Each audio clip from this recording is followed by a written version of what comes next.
to Megacast. I'm Tyler Keefe in the studios of our flagship stations, Civic Center TV and 89.3 Lakes FM.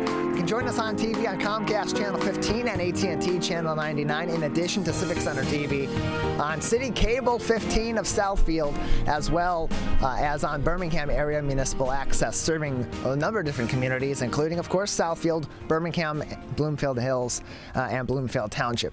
You can also find us on Comcast Channel 10 and AT&T Channel 99, both live and live to tape, on the Media Network of Waterford and on Orion Neighborhood Television, serving Lake Orion and Orion Township, where living is a vacation.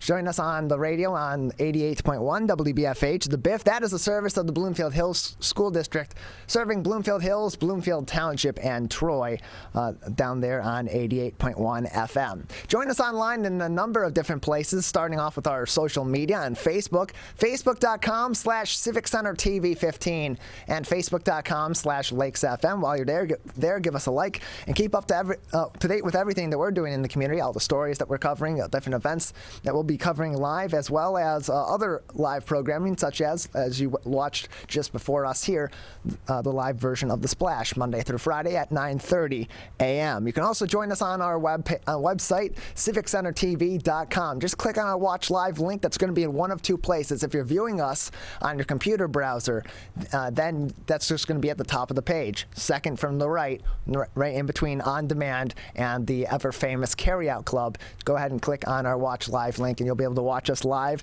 in that player right there. It's also going to be on our homepage. It's a small player at the top right there on your computer web browser as well. If you're watching us on your mobile phone on CivicCenterTV.com, that link to our Watch Live is going to be in the left margin of the screen. There'll be a drop-down menu, and it is the second link up from the bottom, again, in between Carryout Club and On Demand. You can also find us on My Michigan TV, or MyMy. It is a free streaming network by Michiganders all about the state of Michigan, and you can subscribe for free and also find out how you can download the My Michigan TV app on your smartphone and on your smart TV by going to their website, mymytv.org. And you can also find links to every single one of our partnering television, radio, and web outlets by going to our website at CivicCenterTV.com and clicking on our Megacast link. We have direct links that go to each and every one of the websites of our partnering television, radio, and web outlets, so you can learn more about all their other programming, original and imported content, as well as what they do covering their communities. And, of course, in the case of My Michigan TV, covering things that are going on all across the state of Michigan, from live events and sports to news and entertainment as well, and join them for other live original content like Steve Lato Live from 12 noon to 1 p.m. Monday through Friday.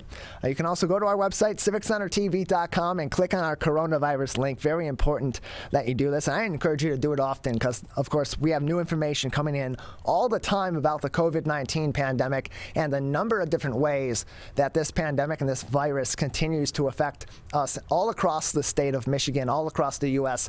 and around the world. And as we learn more information about this novel coronavirus that continues to throw different wrinkles into our lives, it's important that you stay up to date with factual information from experts who have been studying this since day one and have the context in their knowledge and expertise to provide you with accurate information and why it's important to you on a local, state, national, and worldwide view. And we have those resources from the CDC, the Centers for Disease Control and Prevention, the Michigan Department of Health and Human Services, as well as the Oakland County Health Division. Also, we have links for those of you in our originating area of coverage in Oakland County. Many of our municipalities, including West Bloomfield Township, Rochester Hills, Auburn Hills, Pontiac, and more, their direct COVID-19 web pages so that you can learn about how COVID-19 is being addressed in your hometown.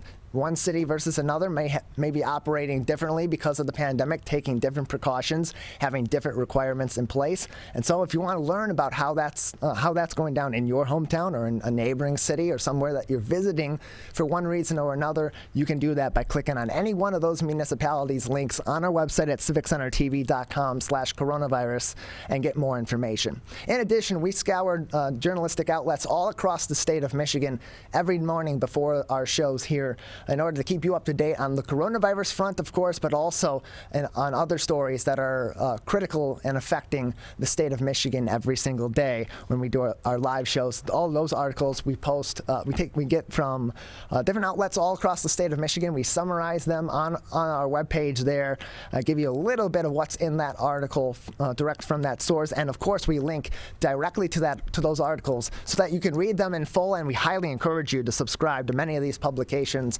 as your subscriptions support local journalism and statewide journalism and keep all of us informed. So I highly encourage you, while you're visiting those websites, to subscribe and check out many of their other stories that are really interesting, really important information that's of course behind a very affordable paywall that helps support local journalism. Our top story today affects the number of COVID-19 cases here in the state of Michigan, from the Detroit Free Press. Michigan reporting just under 15,000 new COVID-19 cases, the exact number being 14,561, as well as 242 deaths over the past 2 days. Ending yesterday on Wednesday. That is an average of 7,280 and a half cases per day, bringing Michigan to just over 1.2 million confirmed cases since the onset of the pandemic. Of the 242 deaths that were reported on Wednesday, 177 of those were identified during a regular vital records review. That increases the state's total death toll to just over 23,100 people. Of 57,165 confirmatory tests reported by the health department on Tuesday, 9,596 yielded positive results for a positivity rate of 16.79%. Data from the health department includes 163,665 probable cases and 1,580 probable deaths, for a total of just under 1.4 million cases and just under 25,000 deaths. That full article with all that information and more, as well as links to other related articles on the COVID-19 front from the Detroit Free Press on our website at civiccentertv.com. Also making news with the Detroit Free Press while we deal with the pandemic of COVID-19, we also continue to deal with the drug epidemic here in the state of Michigan and across the U.S., as the Detroit Free Press reporting drug overdose deaths have spiked 19% to a new record, and here's what is driving those deaths. Between April of last year and this year, more people than ever died of drug overdoses in the Great Lakes state and across the nation, according to new preliminary data released Wednesday by the CDC. More than 2,900 people in Michigan died of drug overdoses. That is a just under 20% increase over that 12-month period between April of 2019 to April of 2020. Nationally, more than 100,000 people have died of drug overdose. That is a national increase of 28.5% over the same time period. The numbers, while dire, were not unexpected by people who work in addiction and recovery services. Quote, "Unfortunately, it wasn't something that I found particularly surprising given the impact that opioids have on people's lives," in close quote, said Erica Alexander, an Oakland Family Services administrator who has counseled children and adults with drug addiction. So the Detroit Free Press had an extensive article on this, many different points that they went over to explain why this is happening and the context behind this information. So why are so many people dying of overdoses, they asked, and the initial answer was fentanyl. One sentence, one word, fentanyl. The illicit synthetic opioid is responsible for more overdose deaths than anything else in the U.S. In the U.S., synthetic opioids, primarily fentanyl, were involved in just over 64,000 of the 100,306 deaths, according to provisional data. And in Michigan, the data shows that synthetic opioids, again primarily fentanyl, are responsible for nearly 3/4 of the just under 3,000 deaths from overdoses. Fentanyl is up to 100 times stronger than morphine and up to 50 times stronger than heroin. It has infiltrated the nation's drug supply, making drugs even more potent than ever. So then the question comes up, why are people using fentanyl if it's so deadly? In some cases, people may use fentanyl unwittingly. It's cut into heroin and pressed into counterfeit pills as well. In July of 2020, 3 people died in Auburn Hills in a hotel room after taking counterfeit pills that contained contained fentanyl. Earlier this fall, the U.S. DEA, or Drug Enforcement Administration, issued a national alert about the sharp uptick in counterfeit pills that are containing lethal doses of fentanyl. But other drug users seek out fentanyl or dope that's laced with it because they're searching for a better high. Experts say fentanyl provides an intense yet short-lived high, providing it doesn't kill the user first. So what about the pandemic? Is that contributing to all of these drug overdose deaths? They say yes. Though they were trending down in Michigan, pre-pandemic drug overdose deaths were already on the rise nationally. Then the pandemic hit, and it really skyrocketed even here in Michigan. At the same time, 12-step meetings stopped meeting in person. People in recovery tend to find in-person meetings to be more helpful. Treatment facilities closed to patients or limited the number that they could accept into their programs as well. So then they bring up the question, what can we do about this crisis? One of the easiest things to do is to carry Narcan, or the generic naloxone, which reverses most of the opioid overdoses. Community organizations such as CARE provide curbside training and Narcan pickup at Recovery United Community Center on Garfield Road, hours 8 a.m. to 8 p.m. Monday, Tuesday, and Thursday, 8 to 5 on Wednesday, and 8 to 1 on Friday. To learn more information about this special training, you can call them at 586-552-1120. That's 586-552-1120, or visit careofsem.com. Other agencies that also provide similar training are the Alliance of Coalitions for Healthy Communities, Families Against Narcotics, and most county health departments, including the Wayne County Health Department. That full article from the Detroit Free Press also on our website, civiccentertv.com/coronavirus. Lastly, that article I had previewed, if you watched the end of the Splash today and my crosstalk with Splash host Maddie Mustian, we talked about this article from Bridge, Michigan. Really interesting article bringing up the labor shortage, quote unquote, here in the state of Michigan, and potential solutions for that for employers. And they bring up a really interesting question: is automation the answer? Michigan employers got a sign this month that the labor shortage that has left many scrambling to fill positions and raising wages to attract workers is improving just in time for the holiday hiring. Still, more hires are expected over the next few months based on the last 2 months of national job data, which shows that some workers slowly are choosing to return to work. However, global economists warn that the competition for workers, particularly low-wage hourly positions, is no longer a pandemic or a local issue. Instead, it's forecast to last for many years. Quote, "Overall, the labor shortages are not going away," said Gad Levinson, senior economist with the Conference Board, a nonprofit business research group, during a global economic forecast presentation on November 3rd. Keith Lambert sees the effects in Greater Lansing, where he is vice president of business attraction at the Lansing Economic Area Partnership Economic Development Group. He is trying to bring jobs to Eaton, Clinton, and Ingham counties while assisting local employers to grow. However, that effort is taking place while the state's workforce of 4.73 million people has 190,000 fewer workers than in February of 2020. Businesses from restaurants to retail to manufacturing and distribution companies are, quote, struggling to find people to work for them, end closed quote, said Lambert. The workforce shrunk nationwide during the pandemic as older workers opted for early retirement and younger workers became more selective about jobs. Nationwide, nearly 30 million baby boomers left the workforce, and surveys are showing as many as 75% of older workers plan to retire early. In 2000, the median age of a worker in the U.S. was 39. By 2020, the median age was 42, and it's projected by 2030, the median age will be 43 years old. Other challenges in Michigan include Michigan's labor force participation trailing the nation since December of 2001. Deaths in the state are expected to begin to outpace births starting as early as 2030. And population growth fell to the second slowest rate in the nation, according to the U.S. Census, with just 10,077,331 residents. Michigan's now the 10th most populous state, down from 8th in 2020, having been passed by both North Carolina and Georgia.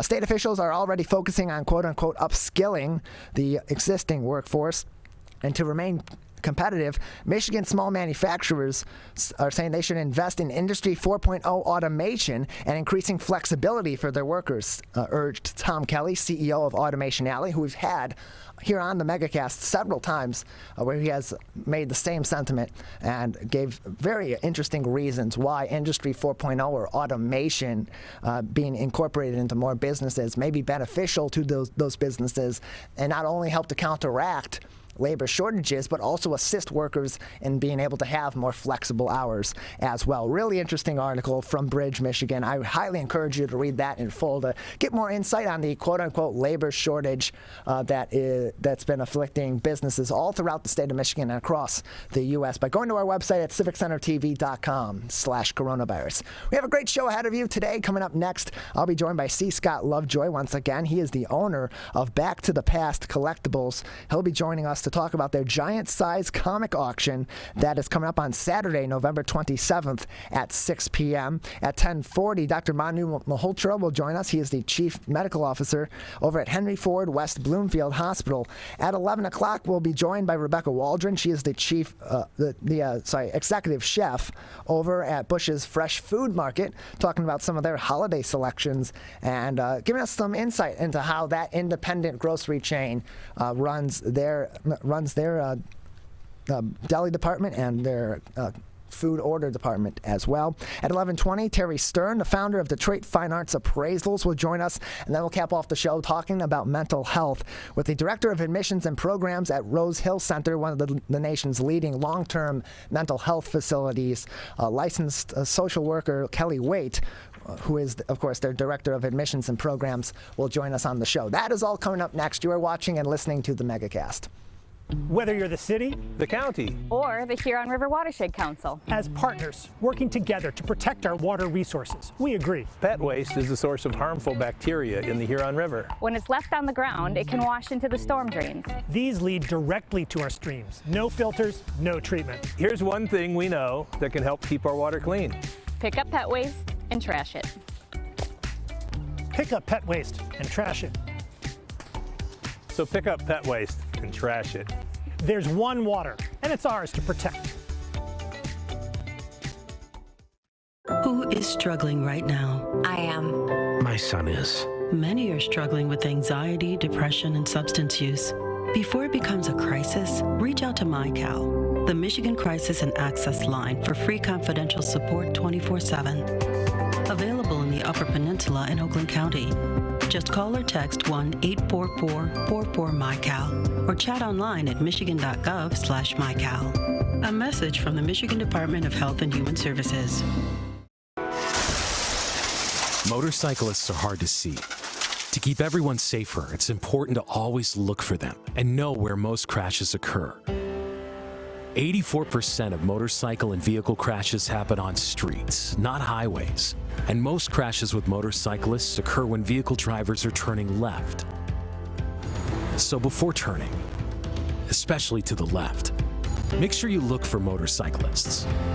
Then look again. It could save a life. To Sophia and Gabriel. Even though these old knees can't follow on your adventure to the forest today, these flowers represent my love. These stitches and threads join us together. And wherever you see a flower, a bird, a beautiful tree, know that my love is with you.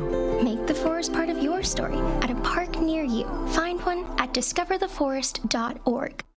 72.7% of high school students get less than the recommended 7 to 9 hours of sleep a night. This can cause pain, obesity, and can very negatively affect your mental health. When you have a consistent 7 to 9 hours of sleep every day, you get sick less often, lose more weight, and have better relationships with those around you. For more information about the dangers of sleep deprivation, go to sleepfoundation.org. This message is brought to you by the WBHS Digital Media Arts Program and 89.3 Lakes FM. Can I ask you a question? Why did you get your kids vaccinated? It was hard for them to social distance, to be isolated from their friends. I want them to get back to school and sports games. So as a pediatrician, I recommend the vaccine to everyone I know. The boys Ray's lost a former teammate and classmate who was only 20 years old. It's been a devastating year. We want to get back to normalcy. Our daughter is really looking forward to being with her friends, being a kid. It's the Great Lakes water, and so what people do ends up in our waterways. Flushable wipes are just evil. They should be thrown away. They're impossible to destroy, and they can cause significant problems. One of the main things when you're cooking is to not dump fats, oils, and greases down your drains. They stick to the sides of pipes. They stick to everything they come in contact with. Don't put it down the sink. There's one water, and it's ours to protect.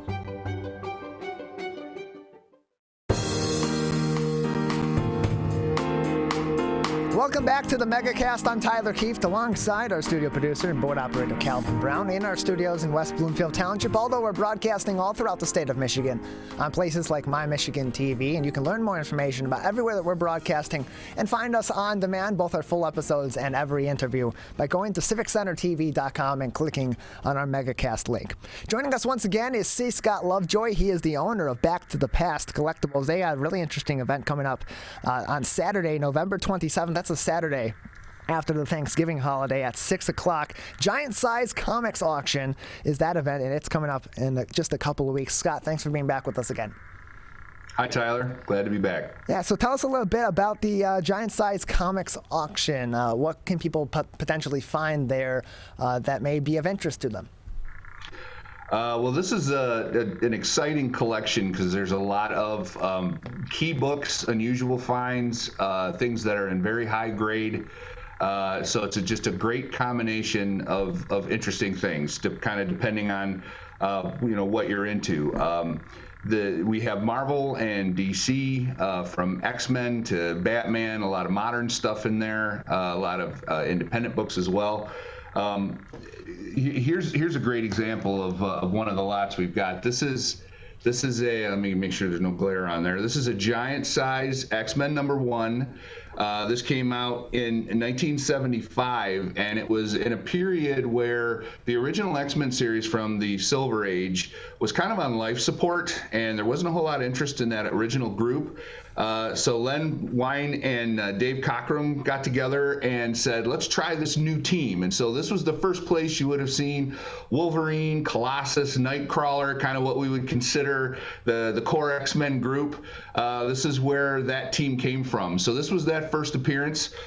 This is a nice copy for someone who wants to own a piece of comics history, because it's not crazy high grade. It's not really mint, which would make this book skyrocket in value. It's a nice solid mid grade. It's around a VG, very good condition. So it's a great book, and and it'll still sell for a pretty good price, but it won't break the bank if you're looking for something like that.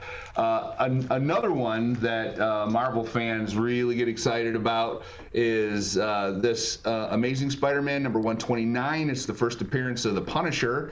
This came out in 1974 with John Romita art. This particular one is CGC graded, so you see it's got a 7.0 grade. And again, it's a solid mid to better grade comic book. It's not 9.8 mint or anything crazy like that, which would make it just go off the charts in value.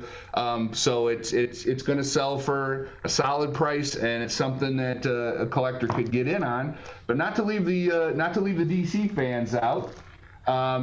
We've got this one from 1967. This is the Detective Comics 359. It's the first appearance of Batgirl. Came out around the same time as the TV show was on the air with Adam West and Burt Ward, and it's in a better grade. It's probably a little shy of very fine. It's right on the border between fine, very fine. So it's a really nice copy, but it's not like a pristine mint condition book. That is going to be lot 351 in the auction. And then I've got one more book to show you here. This is more of a modern book. This is an Amazing Spider-Man 606. Came out in 2009. This cover was I think the Long Beach Comic-Con. You had to be at the Long Beach Comic-Con to get this cover. But the person who picked this up not only found this rare book at that convention, but they then had Joe Kelly, Mike McCone, and J. Scott Campbell, who are the writers and artists involved in this, they all signed it. But they signed it in a certified way so that if you can, I don't know if you can see that on the screen, but it's an authentic signature series. So all of these signatures have been authenticated. You're not just taking our word for it. But the really cool signature is actually down here because the guy who started Spider-Man, Stan Lee, also signed this book. So it's 4 signatures. It's a fantastic modern book, 9.8 grade, so it's in almost perfect shape. So even modern fans have stuff that they can find in this auction. We've just got tons more stuff like that. So it's just a great auction session. So obviously you have all these rare comic books that will be available for people to bid for in this auction. Will there be other collectibles also available at this auction? Does it specifically focus on those comics? This one is mainly comics, but we also have, we're working through one of the most amazing collections of Disney's Pixar Cars toys. And so there's going to be more of the Pixar Cars toys in this one. That stuff's all brand new in the package. Actually makes great Christmas presents for kids because kids love the Disney characters. But not only at this session, now this session is in the showroom in person. So it's a great opportunity to kind of come in, experience the excitement in the room. There's a lot of fun with this kind of stuff as we kind of walk it through the crowd and everything. There's always sort of an electricity in the air if you come in person. So you can attend this one, right here in our showroom. Doors open at 4 to start inspecting lots. We start selling lots at 6 p.m. So it'll be fun from that perspective. But throughout the month, we have a lot of really cool things going on. We're right now working through a collection from a NASA ambassador, somebody who went around, did lectures and taught classes on NASA, was involved in a lot of the launch programs in the 1970s. And so it's this really interesting, a lot of behind the scenes NASA stuff in this collection. But the guy also was into so many other things, and so there's fossils and gemstones. He was really into yo-yos, so there's a lot of vintage yo-yos. There's it's a really kind of eclectic, all these different old, weird, unusual things in that one. But throughout the month, we have sessions with toys, with other comics. Right now, I'm looking at a coin collection. We're going to have a coin auction coming up in the next few months. Also, a big group of sports cards and movie and rock memorabilia, like posters, programs, lobby cards, movie stills, movie posters. So the sort of the stuff that we're handling and what's coming along is very, very wide and assorted. So there's going to be something here in the next 2 months, leading up to Christmas for every type of collector. You can learn more information at gobacktothepast.com. That is Back to the Past Collectibles website. We're joined by C. Scott Lovejoy, the owner of Back to the Past Collectibles. And again, that giant size comics auction is coming up on Saturday, November 27th, the Saturday after the Thanksgiving holiday at 6 p.m. And so, Scott, you mentioned, and I kind of heard in passing, and correct me if I'm wrong, that this will be an in-person auction. Is there also any sort of virtual participation availability? Oh, yeah. Yeah, everything we do is always online. It always streams online. So if you want to sit home, with a beer in your pajamas, you can certainly do that. You can attend. We ship worldwide, so people tune in from all over the world. We have a lot of people who tune in remotely for that. But if you are local, then you can come in person and check out the lots that way too. So either way, whatever floats your boat, we'll take care of you. We're joined by C. Scott Lovejoy, owner of Back to the Past Collectibles, joining us today on the Megacast. And so we talked about it with other retailers and other collectors or businesses that collect items for resale about how the supply chain issue may be affecting certain businesses. Is the secondhand market, has that been affected by shortages across the board that are affecting other retail-centric industries, or has your industry been able to circumnavigate those issues and continue mostly regular operations? That's a great question because the fact that we deal with vintage stuff means that we really don't deal with supply chain issues. My supply chain issues is someone calling me and saying, hey, I have a house full of stuff I want you to come and look at. So we always work on getting those leads and turning that over. That's why we always welcome, if there's anybody who's watching this right now and you're sitting with a pile of stuff thinking, I don't know, does this have any value? I would like someone to look at it. How do I start getting some of my space back? That's where we get our vintage goods from. And that means that going into this holiday season, it's a good opportunity to kind of step back and, does someone really need, another toaster from China? Is that really something you're looking for? Or might there be something a little bit more creative, whether someone's into old coins or old glassware, movie stuff, rock stuff, any other, sort of collectible field. There's really some creative things out there that we have that we can help make someone's day with. And so, we've got items in stock. We have no such supply chain problems with vintage stuff. We're joined by C. Scott Lovejoy. He is the owner of Back to the Past Collectibles. Their upcoming giant-size comics auction on Saturday, November 27th at 6 p.m. That's both an in-person event at their location in Wixom as well as a virtual auction. Also, you can learn more information by going to their website at gobacktothepast.com. And so you mentioned the holiday season. In a typical year, how does the holiday season affect both the buyer's market through collectors like the collectible agencies like yours at Back to the Past, but also the seller's market for those that are looking to offload some of these collectibles to someone like you? One of the interesting things about what we do is that interesting things turn up throughout the year. And so people will tend to show up if we find good key items. The collectors come out of the woodwork. It doesn't matter what time of year it is.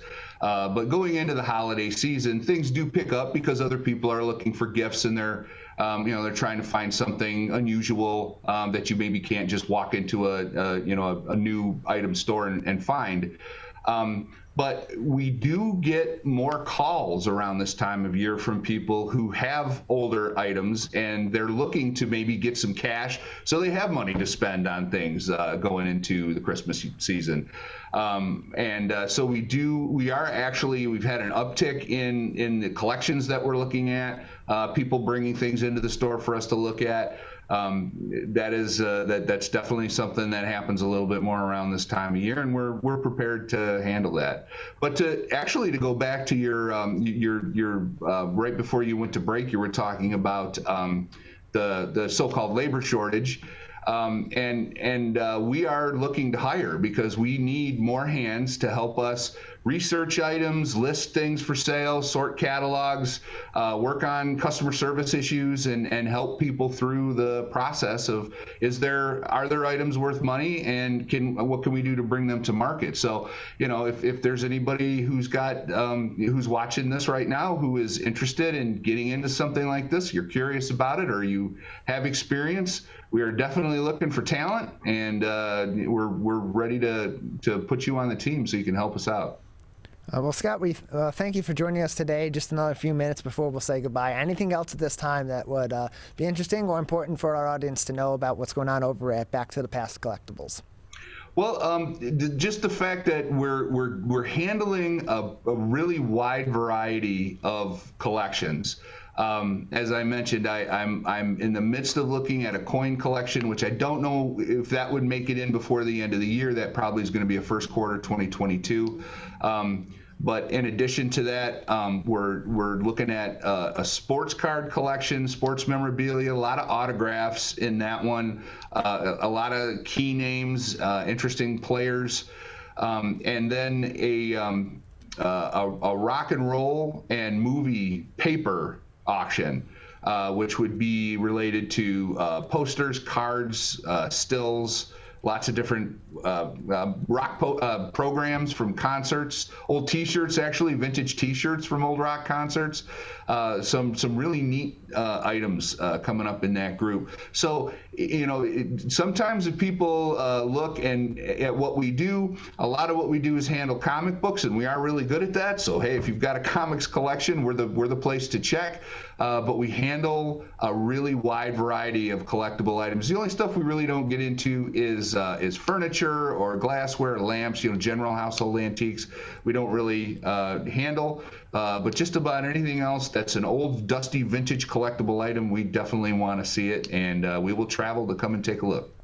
Again, you can learn more information about everything that they're doing over at Back to the Past Collectibles by going to their website at gobacktothepast.com, and then you can learn more about their upcoming giant-size comics auction Saturday, November 27th at 6 p.m. That will be at their location on Dennis Court in Wixom, and also will be online at b2pevent.com, where you can also learn more information and explore the catalog of items that will be available for auction on that date. Scott, thank you for being with us. Thanks, Tyler. Have a good day. You as well. That's C. Scott Lovejoy, the owner of Back to the Past Collectibles. Again, go backtothepast.com for their general website and B2P event to learn more about their giant-size comics auction and view the catalog of items that will be available on that November 27th, 6 p.m., both in-person and virtual event. Doors will open at 4 o'clock.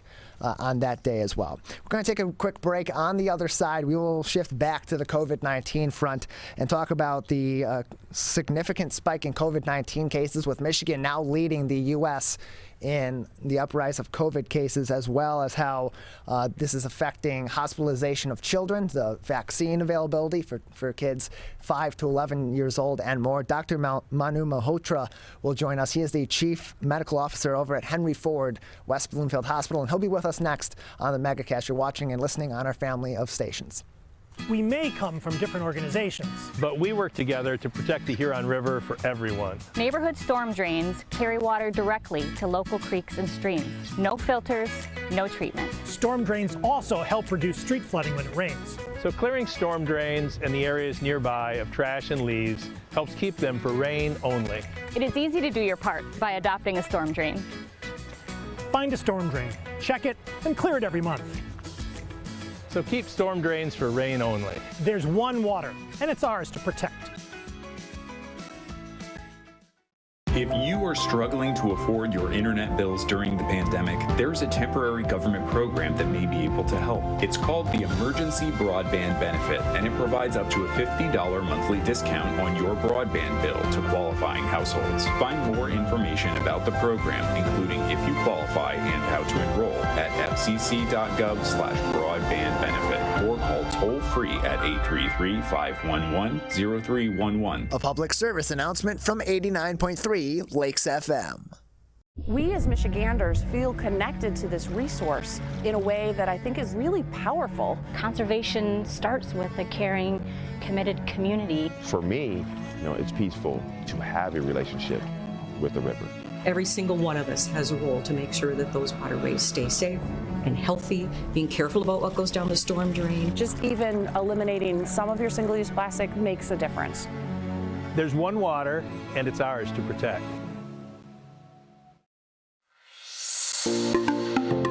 Did you know that nearly 3.31 million Americans don't get their annual checkup? Going to the doctor regularly is extremely important and is a crucial factor in maintaining good health. Make sure you are visiting your local doctor often and telling them about any health concerns you have. For more information, contact your local healthcare provider.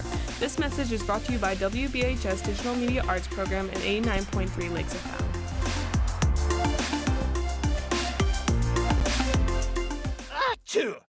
People are getting out to walk and bike in higher numbers. More vulnerable road users and higher speed traffic can be a dangerous combination. Crash severity has increased, so if you're driving, be sure to slow down and look for people. There's no need to speed. If you're biking, ride with traffic. If you're walking, avoid stepping into the road if possible. If you have to walk in the street, walk facing traffic. Learn more at walkbikedrivesafe.org.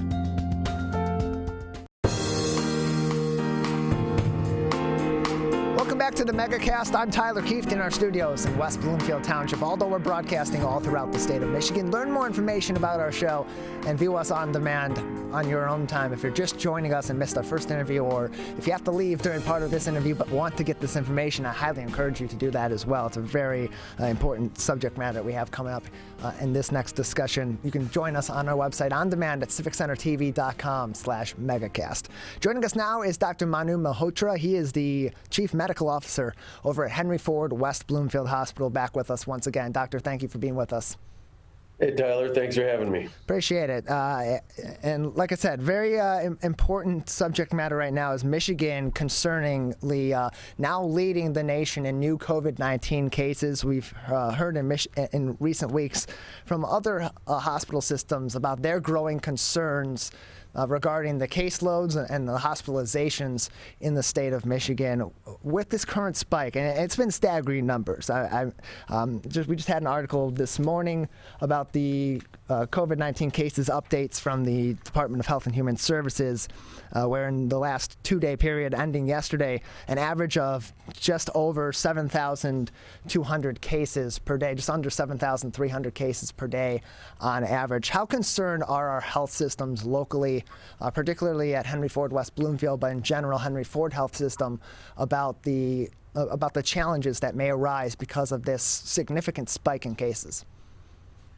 Well, I think it's not an overstatement to say that we're very concerned. There are a lot of forces at play right now that are putting the healthcare system under a tremendous amount of strain. So as you pointed out, the daily case rate, that's the number of new positive cases per day, is at the highest level it's been since the beginning of the pandemic. We have not seen higher numbers than this with regards to daily new infections in the state of Michigan. With that said, the hospitalization and mortality rate associated with those infections is certainly lower, which is why we are not seeing the hospital crisis that we did earlier in the first and second spikes. But the trend that we are following is extremely concerning. And if it continues, I think we're going to find ourselves in the same boat as we did previously. As usual, Southeast Michigan is hit hardest. If you and this information is available online, you should be able to see that many hospitals are running at 90 to 100% capacity. That means longer waits in emergency departments. That means longer waits to get beds, longer waits not only to get care for COVID-related illnesses, but also all other illnesses. So it puts a big strain on the healthcare system that we all depend on. And the other component of it that is certainly another exacerbating factor is the absolutely devastating nursing shortage. There is such a demand for nurses and such an inadequate supply locally that people are being flown in from various areas, agency and travel nursing, and it is just a daily struggle to make sure that we're able to continue to keep all our beds open and make sure that we're providing the care. I think certainly the strain on the team members over the course of the last 2 years is a contributor. I was just reading recently that something like 18% of the frontline healthcare workforce has left the healthcare field over the course of the pandemic, and those are not small numbers. I mean, that it's hard to replace that. So there's no mystery what we're dealing with, but it is a very difficult situation, and we can all help by doing the few things that we know we can do. One is use this hand sanitizer, use these, and make sure that you get vaccinated. Vaccinations work. We know they work, and they're safe. We know they're safe. The vaccination is not quite as effective against the Delta variant, but I assure you that still the majority of people in the hospital that are being hospitalized with COVID are unvaccinated. There are some breakthrough cases with vaccinated patients now. That is unfortunate. It's true. It has to do with probably the increased virulence of the Delta variant. It has to do with waning antibody titers in people who have been vaccinated but haven't had boosters yet. But we know it works. It decreases your risk. It decreases the risk of your family members. So if you haven't gotten vaccinated, if you're on the fence, please talk to somebody, get vaccinated. advocate it to your friends, and let's keep each other safe going into the holiday season. And especially this year, given that, as you said, a lot of those precautionary measures that were requirements a year ago are now more so being treated as suggestions, although they're vitally important to slowing or preventing, in some cases, the spread of COVID-19. But also it brings up another concern about the flu season as well, because we were taking those precautions so seriously a year ago and they were required in most places. We saw a very limited number, a significant drop in typical numbers of influenza cases in 2020. With this being the case of where we're at right now, what sort of concerns are there about the flu season also having its own spike on top of this significant spike in COVID-19 cases for our hospital systems? Yeah, thanks for bringing that up. Last year was unbelievable. I mean, it was almost like there was no flu. And not surprising, we know why. Good hand hygiene, the masking, the social distancing prevents any transmissible disease. But I mean, we just destroyed the flu last year. But none of that's happening this year. At least if it's happening in much more variable fashion. So I think the reality of it is that the big fear last year of a twindemic, both flu and COVID, didn't really come to fruition. But this year we're at much higher risk of that. And so getting that flu vaccine is equally important. We're starting to see flu cases in our system. There's a recent outbreak in Ann Arbor, and I think it's probably just heralding the fact that that's coming. As students are back in classrooms, as people are gathering indoors and outdoor options are gone, the touch points are just increasing, and the precautions we took last year, which kept us safe, are just as essential this year. They're not law, but that doesn't mean they're any less important. Law is a political factor.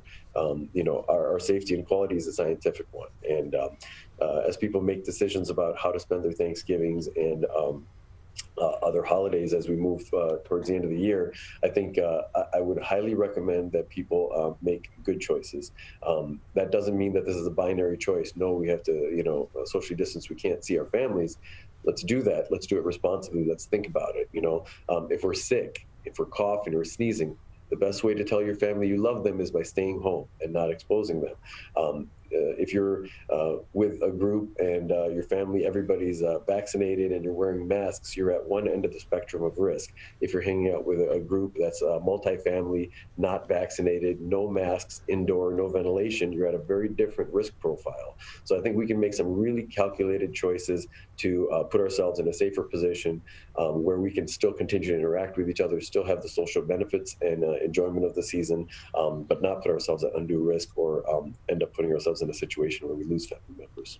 We're joined by the Chief Medical Officer of Henry Ford West Bloomfield Hospital, Dr. Manu Malhotra, who's with us on the Megacast, talking about the spike in COVID-19 cases, the flu season, and more, and how that's affecting our hospital systems and our local area, as well as providing more context about how that is affecting our progress here in trying to defeat COVID-19. So on the front of the vaccine boosters, we have had some reports coming in this week. I read a few days ago, Fox News and other outlets had reported that the FDA may soon open up the availability, the eligibility for vaccine boosters to the entirety of the general population that currently can get vaccine boosters. What is your suggestion for those populations that should, once available to them, get the vaccine boosters? Should that be everybody? Are there certain populations that are more so in need of getting a booster shot if they were fully vaccinated several months ago?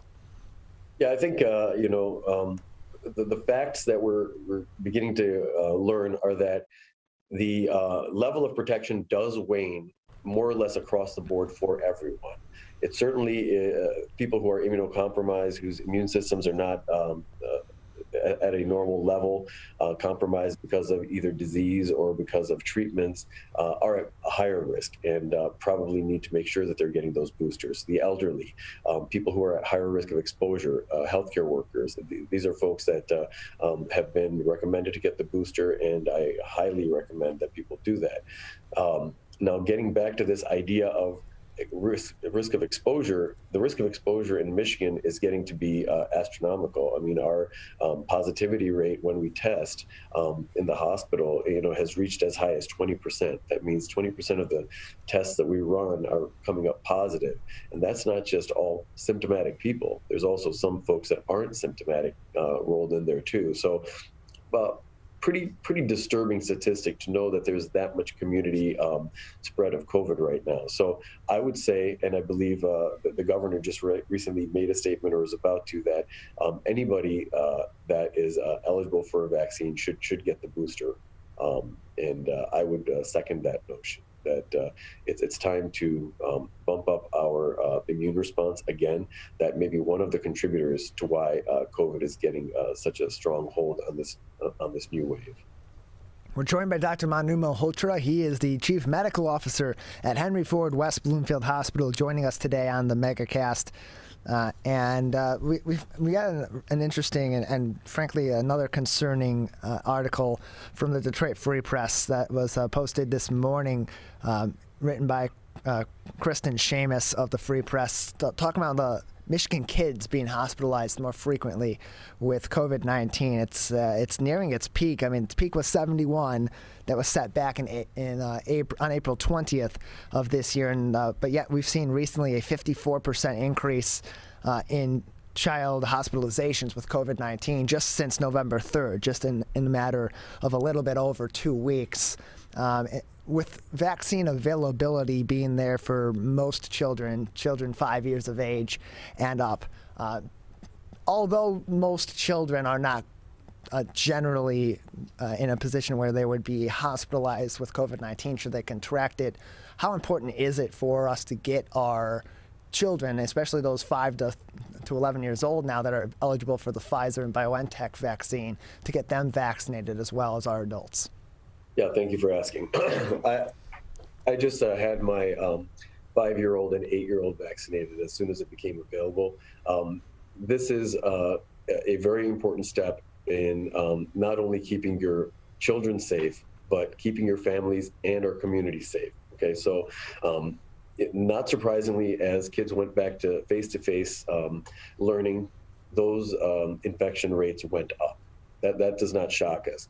Unfortunately, that's coupled with a slightly more virulent and certainly more infectious version of the Delta variant, which is one of the reasons that we're seeing so many more hospitalizations and seeing those rise. So if the kids in school start getting vaccinated, that's going to have 2 impacts. One, it'll decrease the risk that they get hospitalized. But the other thing is kids are running around with colds all the time. And a lot of people are having difficulty trying to make the judgment call about, well, is this a cold? Is it something else? Well, he doesn't really have a fever. Well, the reality is kids don't always mount a fever. In fact, kids don't even necessarily always have symptoms when they're exposed. So they may silently be carrying that and exposing other folks as well. There's a benefit to the child themselves as they get vaccinated and also to the family and the community at large. So I think this is an essential part of what we've got to do as a community. We're joined by Dr. Manu Malhotra. He is the Chief Medical Officer at Henry Ford West Bloomfield Hospital. And continuing with the issue of children contracting COVID-19, as I mentioned before the previous question, typically if they do contract COVID-19, their symptoms don't end up being so severe. It's not that that hospitalization is rare for children, but it's significantly lower probability than it would be for an adult, and certainly those in at-risk populations, not including, of course, children that would be in at-risk populations because of immunocompromisations or other conditions. That being said, a big concern with kids contracting COVID-19, even if it's mild cases, is the chance of them developing multi-system inflammatory disorder or MIS-C. For those that maybe are not familiar with that, but maybe have heard that when referring to COVID-19 and children, what is MIS-C and just how severe of effects can that have on our children? Yeah, I think that's really one of the big concerns. There's a lot of inflammation that goes on throughout the body with COVID-19. There probably isn't an organ that doesn't get affected. So in general, you're absolutely correct. Kids do much better than most other age groups when it comes to being infected by COVID. But there are situations where they can get very, very significantly ill from this.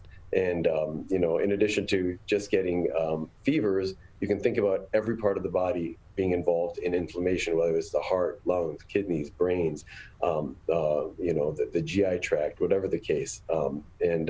With this can be deadly. I mean, this is a very serious complication. So it is rare. I don't want to deny the fact that this is a rare complication, but the severity and the risk of what can happen, even with children, is something that we need to be aware of. We talk about extremely rare mortality risk with vaccinations, and that gets a ton of airtime. But somehow all of the other risks of the actual infection don't necessarily get the adequate airtime. So potentially deadly consequence of a COVID infection. Yes, rare, but one more reason to make sure that we're protecting ourselves as much as possible.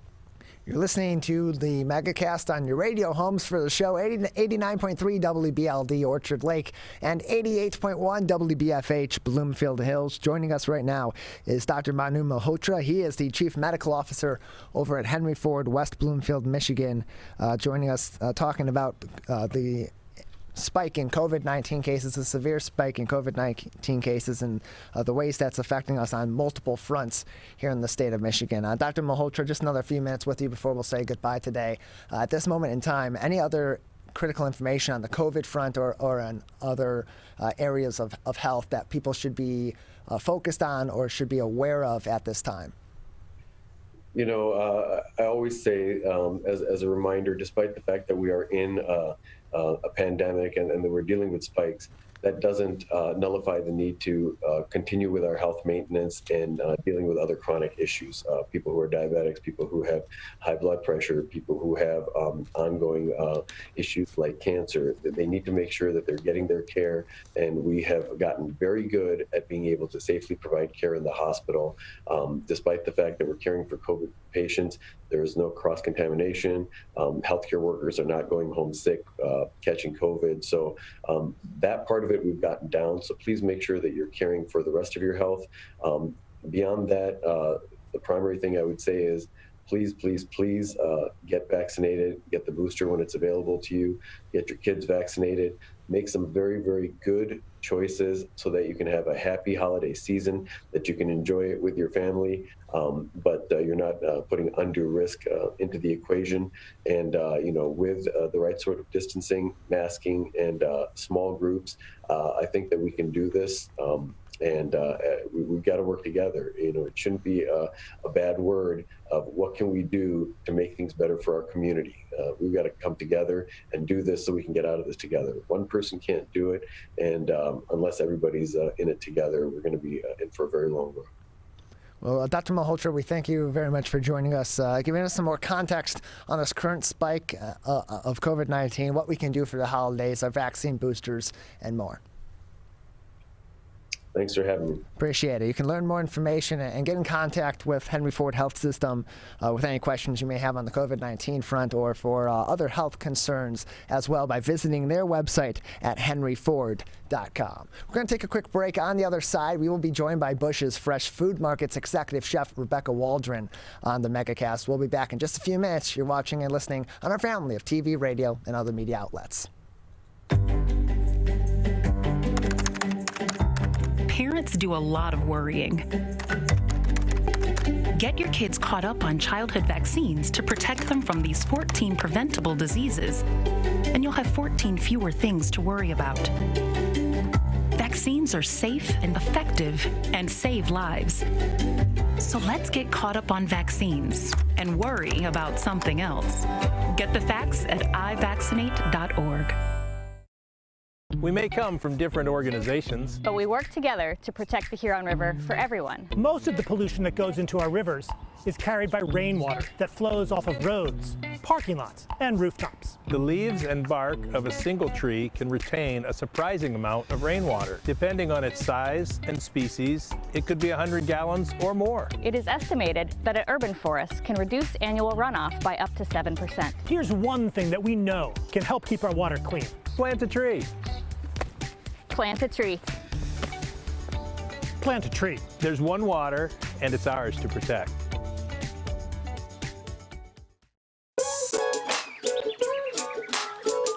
One of the things you can look for in your friends is a change in behavior. These can be big changes, they can be small changes in mood, physical appearance. They may be sleeping less or sleeping more, drinking more, or their eating patterns may be different. One big change that can be pretty obvious is change in motivation. Do they no longer want to play basketball? Do they no longer want to play video games?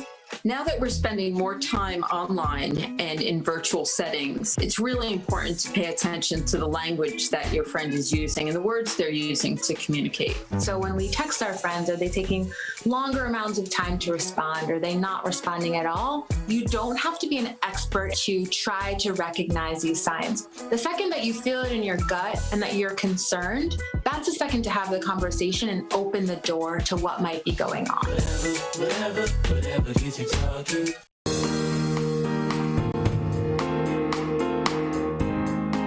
We're joined now by Rebecca Waldron, the executive chef of Bush's Fresh Food Market, with us on the Megacast. Rebecca, thanks for being with us today.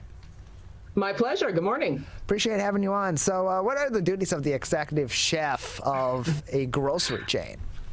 Well, it's a great job. So not only am I developing recipes, there's a lot of work costing recipes, it's developing programs. So developing programs for things like sandwiches, salads. There's a lot of research and development, which is really great. I also spend a lot of time training staff, and I go from store to store, more or less, and kind of work on our sets, our mentoring, our food quality, food safety, all of those things.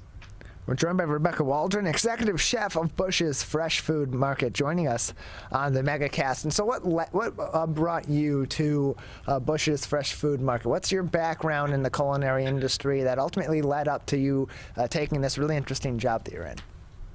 Well, it was an interesting road. I started off as a high school teacher. So when I graduated from college, I taught high school and had always wanted to kind of follow my dream of going into the culinary world. And at the time, I was young and I decided that I was going to make a change. And so I started working for Bush's and then subsequently went through culinary school at Schoolcraft College. And after that, after I graduated, and I was a corporate chef and then eventually executive chef. So not a traditional role, not a traditional path to executive chef that you hear a lot. We're joined by Rebecca Waldron. She is the executive chef of Bush's Fresh Food Market. Learn more information on bushes.com. That's BUSCHS.com.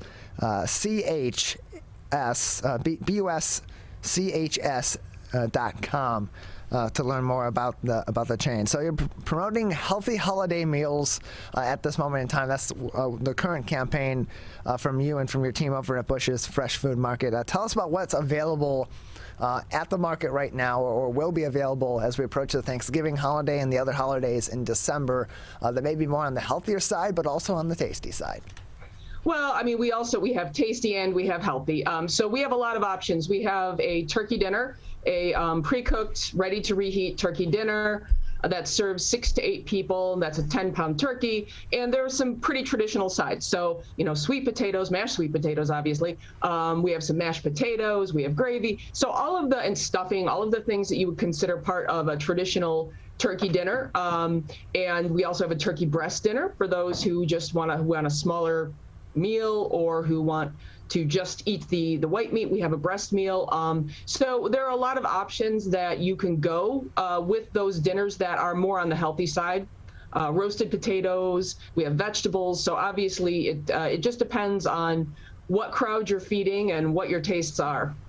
We're joined by Rebecca Waldron. She is the executive chef at Bush's Fresh Food Market. So if people are looking to get some of these different meals that are available, or maybe some of the side dishes that are available in time for the Thanksgiving holiday, or fresh on the day of, is there going to be availability for that, or should they be starting either now or early on next week to kind of get in line for those products? Well, we have our turkey dinners, turkey dinners and our ham dinners. The deadline for that is you have to place your order by this Sunday. So if you want one of the dinners, you got to place your order by this Sunday. However, we will be open Monday, Tuesday, and Wednesday. We're closed on Thanksgiving this year. But I would say the sooner you get your plans together and the sooner you get out and get your shopping done, the better, because we know that the few days leading up to Thanksgiving are going to be very, very tight. There's going to be a lot of people going through the store. And so in terms of piecing these holiday meals together and these dishes together that will be available during the holiday seasons, both in November and in December, where do those ideas generate from for you and from your team? And then ultimately, how do they come together to then be put to market at Bush's? We start pretty much in the summer. So everybody's thinking about summer. We're thinking about Thanksgiving in June and July. So we're putting together our ideas for the holiday meals. And so, we always have to have the traditional sides. Everybody loves the traditional sides. So that's kind of a non-negotiable that you have to have. But we also think about other options. People have to eat the day before Thanksgiving. They want to eat the entire weekend, and so they might not want turkey. So we think about different options, what people might want, look at trends, look at how people are purchasing food. So, grab and go, or what are they looking for? And so we start to put together ideas, and then we just, we look at a lot of different food. We taste a lot of different food, which is great. And then we kind of assemble all of our stuff together and put a package out to show our guests. Probably we get it ready and we want to put it out there sometime in September and October. We're joined by Rebecca Waldron. She is the executive chef at Bush's Fresh Food Market with us today on the Megacast. Learn more at bushes.com, including about their Bush's holiday meals for Thanksgiving. Meal orders do require a 48-hour advanced notice and will be accepted up until this week's Sunday, November 21st. Again, 48 hours notice, and you will need to be letting them know that by going to bushes.com or by calling your local Bush's Market to get one of these orders in time for Thanksgiving. And again, they're due by Sunday, November 21st. And so in these holiday meals, they have a number of different main course options. Take us on to run through some of those options that are available, as people not only during the Thanksgiving holiday will go for the traditional turkey. Some of them like it a different way, but there are also other meal options as well for those that prefer not to go with the traditional turkey. Right. So obviously we have turkey and turkey breast. We also have 2 ham meals. So for people who want, maybe they're cooking their turkey and they want a different entree, so we do have a ham option. We also have a prime rib that's ready to go in the oven. It is not pre-cooked because pre-cooking prime rib is fraught with peril. And so we prefer to have it ready to go with cooking instructions. So we have that available. And then obviously we have a ton of side dishes. What we found more and more is that people are feeding a lot of different folks who have restrictions in their diets, perhaps, or who are vegan or vegetarian. So we have a whole bunch of different side dish options for your Thanksgiving or your winter holidays that are, will give you a nice, well-rounded meal. We're joined by Rebecca Waldron. She is the executive chef at Bush's Fresh Food Market, joining us today on the Megacast. Again, Bush's holiday meals for Thanksgiving are available now through November 21st will be the last day they'll accept those orders. They require 48 hours notice in advance before they will be received. And so also at Bush's Fresh Food Market, you have a deli that features an extensive number of products that are actually prepared in Bush's kitchens. Tell us a little bit about that process and how it may differ at Bush's Fresh Food Market, being it's an independent chain, versus some of the larger grocery chains that are also in our local area. We are very fortunate. We are able to partner with a lot of very reputable vendors. So for example, Beirut Bakery, they make tremendously, just really great, healthy Middle Eastern salads. So we do have some vendor partners that we trust. The items that we make in store, they're all made with the idea that it's something that you would want, something that you would be proud and happy to feed your family and your friends. And so we always try to source the best ingredients. We are always, using the best technique to try and get something that will not only will look great when you look at it in our case or in our grab and go sections, but when you get home will also taste very good. A lot of times things you'll see out there don't necessarily taste great. You get them home, you heat them up, and it's not great. We pride ourselves in having food that is actually going to be great when you get it home and is going to give you a very, very satisfying meal experience. We're joined by Rebecca Waldron. She is the executive chef at Bush's Fresh Food Market, joining us on the Megacast. Learn more information by going to their website at bushes.com. They have 16 local stores, including in West Bloomfield, Rochester Hills, and Novi, among the many in our immediate coverage area and where we originate here in Oakland County. And you can learn more information on bushes.com, including about their holiday meals for Thanksgiving. Those meal orders requiring a 48-hour advance notice and will only be accepted through November 21st, which is this week's Sunday. And so, Rebecca, where do you get the ideas for the products that you do sell there? Of course, beyond the meals, there are other products that do come in through the year as well. How are those ideas generated? Obviously, as you mentioned earlier, Thanksgiving and the holiday meals are something that you're planning in advance year-round, but these other ideas that pop up, where do those come from? Well, I mean, it's a combination. Usually the deli team sits down. We talk about what people are looking for. So what are our guests asking for? What are our guests buying? We look at the trends and see what our guests are buying, what they want more of. We also will look at industry trends. What's the cool thing right now that we're seeing in restaurants or we're seeing in magazines or online. So we're constantly looking to innovate and try fun things that people are going to enjoy. We look at health trends. We look at cost. All of those things go into the mix. Obviously, seasonality is a huge part of that. We always try to use local seasonal vegetables whenever possible. And so once we're going into summer, we're going to be looking at, what can we do with all of these great things that are coming to our markets.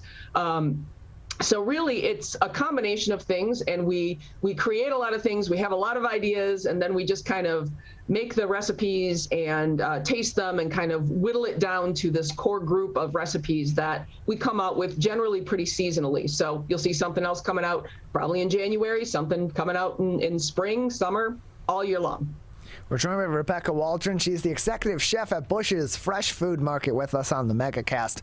You can learn more about all their products that are available for the holiday season and others that pop up throughout the year, and provide your own customer feedback by going to their website at bushes.com. And so, Rebecca, how has COVID-19 affected the work that you and your team do over there? You as the executive chef, and then your team also preparing these products and being able to be in the kitchen together. Mm-hmm. Well, obviously it was a very rough year for everyone. And so we try to, personally, we try to be safe in our kitchens. We try to make sure that we are following all of the health protocols. Not only that, but we are also looking to what our guests want as far as how their lives have changed. We've noticed that there is a much greater demand for grab-and-go meals, entire meals, not so much of a demand for things like a salad bar or something that you have to serve yourself. There's a lot more demand for things that you can just pick up and feed your family.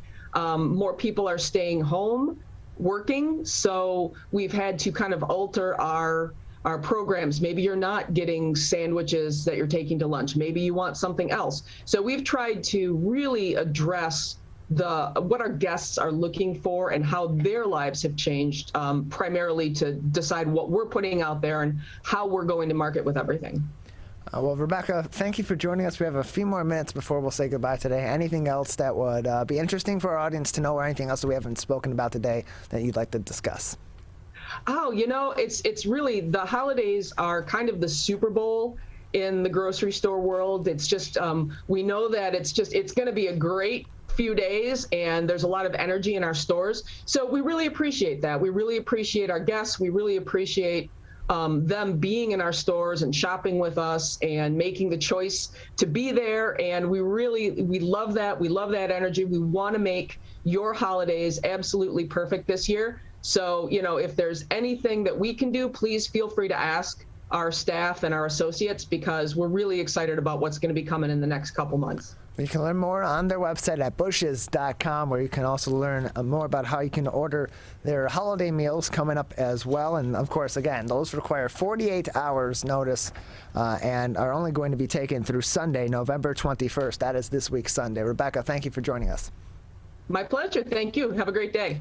Today, it is easier than ever to join Michigan's Organ Donor Registry and help build a bridge of hope for organ, tissue, and eye donation. Just one person can potentially save or help improve the lives of up to 75 people.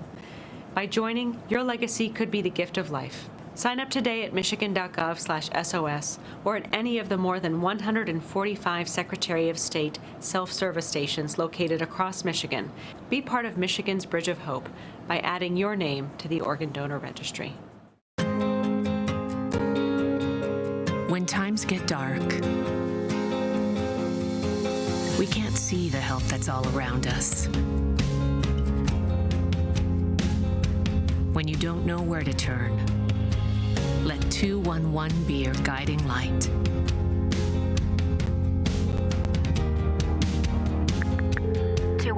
How can I help you? Our guides are ready to connect you with the help you need.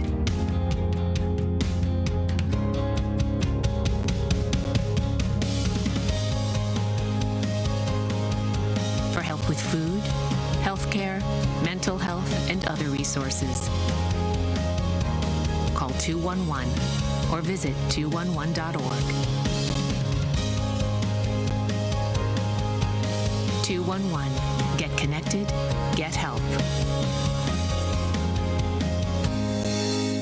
If you are struggling to afford your internet bills during the pandemic, there's a temporary government program that may be able to help. It's called the Emergency Broadband Benefit, and it provides up to a $50 monthly discount on your broadband bill to qualifying households. Find more information about the program, including if you qualify and how to enroll, at fcc.gov/broadbandbenefit or call toll-free at 833-511-0311. A public service announcement from 89.3 Lakes FM. Whether you're the city, the county, or the Huron River Watershed Council, we work together to protect water resources for everyone. Most of the pollution entering our rivers is carried by rainwater that runs off roads, parking lots, and rooftops. A rain garden helps catch stormwater runoff. Rain gardens and their plants help dirty runoff soak into the ground. You can do your part to help keep our water clean. Learn about rain gardens and native plants. So consider a rain garden in your home landscaping. Catch the runoff with a rain garden. There's one water, and it's ours to protect. I couldn't breathe at all. There was lots of talk about putting me on a ventilator. I thought I was gonna die. I was 39 weeks pregnant and had a scheduled C-section. During that time, I got COVID and was hospitalized for a month. I had a blood clot in my lungs. It caused me to go into right-sided heart failure. I was really scared. I kept texting my husband and my mom, telling them how scared I was, and I was worried that he was gonna grow up without a mom. And then I was worried if, when I did get home, that he wouldn't know who I was. You know, being 27 and a mom and a wife and having that all almost taken away from me. It's scary, and if a vaccine can prevent that from happening, why not? Get your vaccine. I don't want this to happen to anybody else.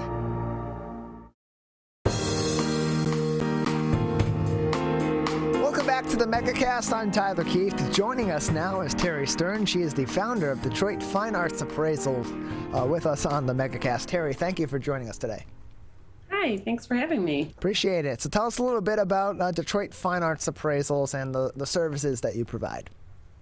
So I am an art appraiser accredited through the American Society of Appraisals, and we basically go into people's homes and appraise their art for insurance purposes. So we go to businesses and homes and photograph and do condition reports so that their insurance companies can make sure that they're covered on their insurance policies with their artwork.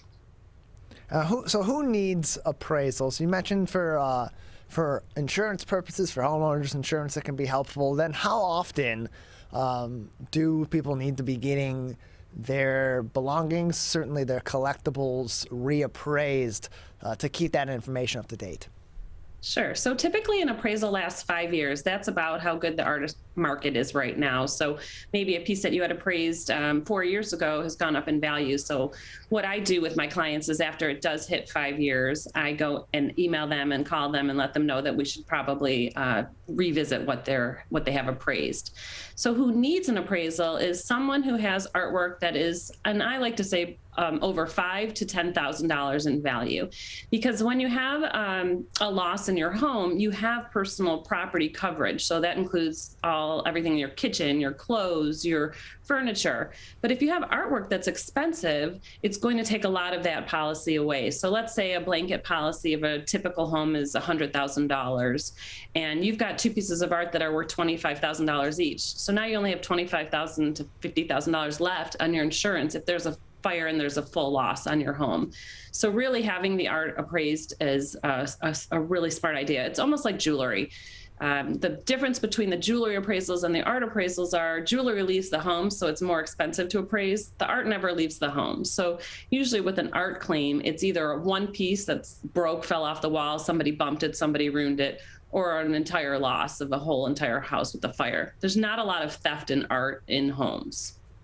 We're joined by Terri Stearn. She is the founder of Detroit Fine Arts Appraisals, joining us today on the Megacast. And so when people are in need of appraising their art or other belongings for a number of different purposes, whether they're looking to sell or whether it's for insurance purposes, whatever the purpose may be, what are the steps that they should take in order to make sure that they are getting the best appraisal possible and that they're working with someone that knows what they're doing and is going to be giving them proper and quality consultation? Sure. Well, the number one thing I tell people is to make sure that the appraiser you're using is accredited.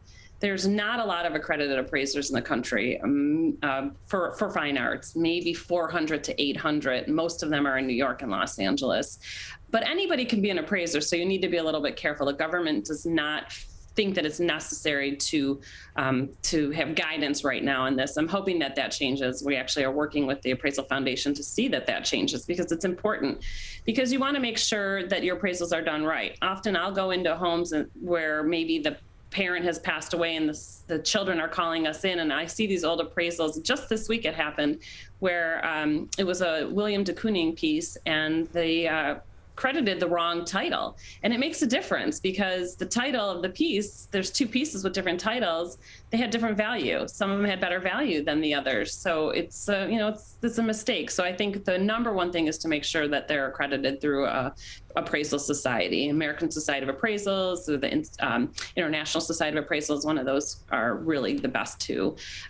Also, you want to make sure that you hire somebody that's going to come out to the home. Not going out to the home, letting you send pictures is kind of a no-no. I will do that, and I did that a lot during COVID. Actually, we came up with an interesting system. I had a client who had a piece that was over $1 million. It was a Helen Frankenthaler, and it needed to be, the insurance company was demanding that it get done right away. This was in the heart of COVID when everything was shut down in April.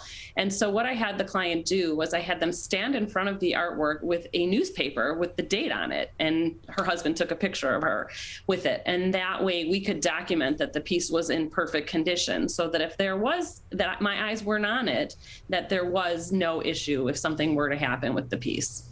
So in the process of being accredited, what do appraisers or prospective appraisers go through in terms of training or certification to gain that accreditation and be certified, so to speak, as a quality appraiser? Sure. So you have to take 4 personal property classes. I took them at SUNY Purchase, New York, and I took them at Massachusetts College of Art and Design.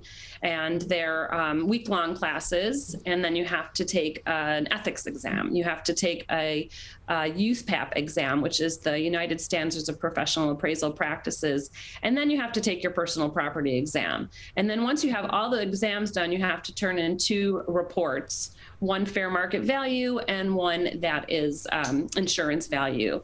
And that way you can make sure that it's all done. The process can take up to 5 years, honestly, but 2 to 3 years is really what it should take. So on top of the of ensuring that your appraiser is accredited before you go through with an appraisal, what are some other red flags? And you mentioned a couple of them, but what are some other red flags that people that are looking to get some of their property appraised should be looking out for when they do hire an appraiser, or before they hire one even? Sure. So not everyone knows everything. So like I have a specialty in glass, in Judaica, in religious relics, in graffiti. I have a specialty in Detroit artists, post-war. But someone calls me to do African art, I can't do it. I know my limits, and people don't sometimes know their limits. And when I see a piece of African art, which I love, and I do have clients that have it, I don't know if it's old or if it was just bought to made to look old. You know, there's really good fakes now out there. So the only way I can do those kind of appraisals are if they have the paperwork that they purchased with the artwork, so that I know what exactly tribe it is, what kind of wood it is. These are just things out of my wheelhouse. Got a call the other day to do some sports memorabilia. Again, if you have paperwork and all the proof of that they're real, then I will go ahead and do those for you.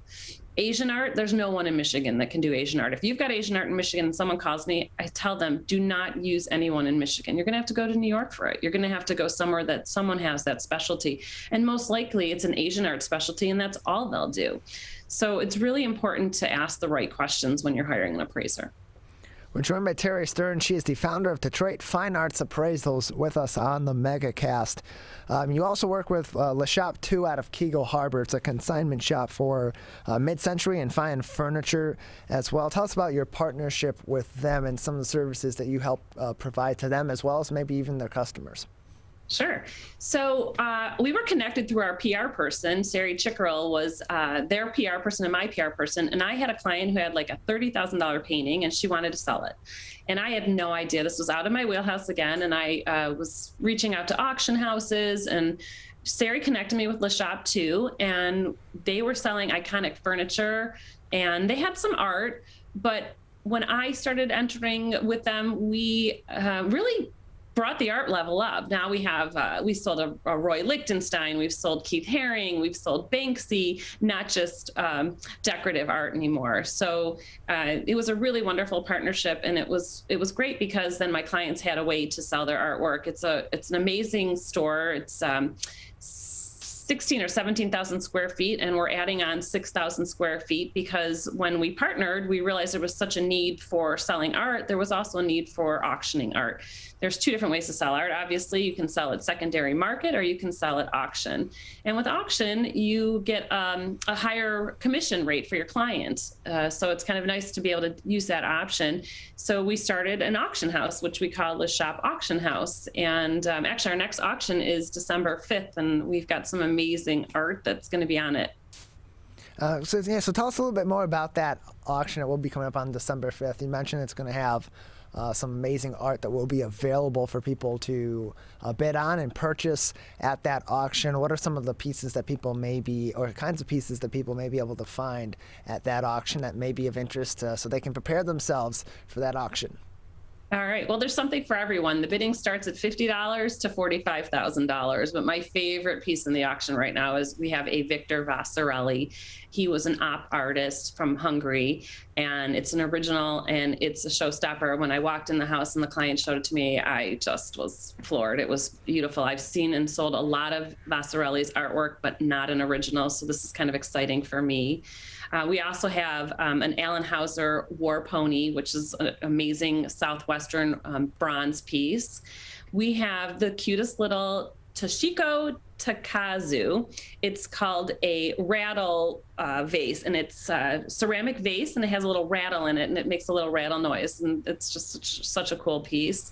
Oh, we have Carl Mills. Carl Mills was the sculptor head at Cranbrook, and we have 2 of his sculptures. One is a lot lower, I believe, a few $1,000s, maybe $3,000 or $4,000. The other one's a much higher reserve on the piece, a much larger piece.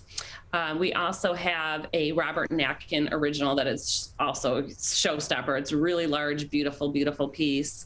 And we have some amazing mid-century modern furniture. We have a Nakashima stacking table that is just out of this world, a lot of glass and ceramics, just really something for everyone at this auction. We're joined by Terri Stearn. She is the founder of Detroit Fine Arts Appraisals, joining us on the Megacast. And so you mentioned some of the art that's going to be coming up at this next auction with Le Shop Auction House. You've also been part of, as you also said, many other auctions in the past. What are some of the more interesting and compelling pieces that you've been a part of helping your clients auction off in the past? So we had a first edition Charles and Ray Eames beautiful cabinet. And Charles and Ray Eames both went to Cranbrook and worked there as well. And it was just an incredible cabinet, and it sold for $45,000. I think the bidding started in the teens. It was amazing what happened. It ended up being purchased for an institution that's going to be on public view eventually, which was really exciting. It's always great when we know that a piece is going to an institution that everybody gets to see, but it really just blew our minds that this piece went for that much money. That was probably the most exciting piece we've had. We've had some agam. We have 2 in this coming up auction. They're called agamagraphs, where they're 3-dimensional and they move, and he kind of came up with the concept that was really a really, really cool piece. Yeah. We're joined by Terri Stearn, the founder of Detroit Fine Arts Appraisals, joining us on the Megacast. And so, Terri, if somebody is preparing to sell some of their art or to sell some of their collectible items, maybe even put it up for auction, after they've gotten consultation from an appraiser and know the value of their property, what are the next steps that they should be taking as they prepare to sell or prepare to auction off and sell by that way their product? Sure. So when I go out to home, when someone calls me, oh, I want to sell this, the first thing is we have to see which avenue is the best way to sell it. Some artists have terrible auction results and we have no idea why, and some have really great auction results. So we decide, is this better to sell auction or is this better to sell retail? So then once we know that it's going on auction, we bring it into the store. We have our amazing art handler go out and pick up the piece and bring it in safe and secure. And then it's insured at our store once it gets there. And then what we do is we research auction results and we see what the auction result is and where we should set the reserve and where we have the estimates of what it's going to be. So really, once the piece leaves their home, it's just sit back, grab the popcorn, and put on the auction and watch and wait and see what happens. Cross your fingers. We're joined by Terri Stearn. She is the owner of Detroit Fine Arts Appraisals and the founder of Detroit Fine Arts Appraisals, joining us today on the Megacast. Terri, just another few minutes with you before we'll say goodbye. Anything else people should know about auctioning off their art or other pieces or getting those pieces appraised at this time? So what I like to tell people is that auction buyers are a little more savvy than someone that will walk into a gallery. And this is because you can usually get a better deal at auction. The reserves start lower, so maybe if a piece is selling retail for $10,000, the reserve at the auction might be $5,000. So if there's only one bidder, only you are interested in the piece, then you could walk away with this deal at $5,000. It's when the pieces get in a bidding war where they'll actually go up in a little bit of value. But the estimates that we put on our auction help people to know. So if it says it's an estimate between $10,000 and $15,000, that gives you an idea where it might land. Well, Terri, we appreciate it. Thank you very much for joining us today. Thank you so much. It was fun. You can learn more information about Detroit Fine Arts Appraisals on their website, DetroitFAA.com. We're going to take a quick break. On the other side, we'll be joined by Kelli Waite. She is the Director of Admissions and Programs at the Rose Hill Center, talking about mental health. That's coming up next. You're watching and listening to the Megacast. If you are struggling to afford your internet bills during the pandemic, there's a temporary government program that may be able to help. It's called the Emergency Broadband Benefit, and it provides up to a $50 monthly discount on your broadband bill to qualifying households. Find more information about the program, including if you qualify and how to enroll, at fcc.gov/broadbandbenefit or call toll-free at 833-511-0311. A public service announcement from 89.3 Lakes FM. You see certain things get reincarnated in your children. My daughter is very much inspired by my wife's artistic pursuits. So my daughter started making necklaces. She makes what we call affirmation fashion. I tell her every day that your black is beautiful. Your black is beautiful. Your black is beautiful.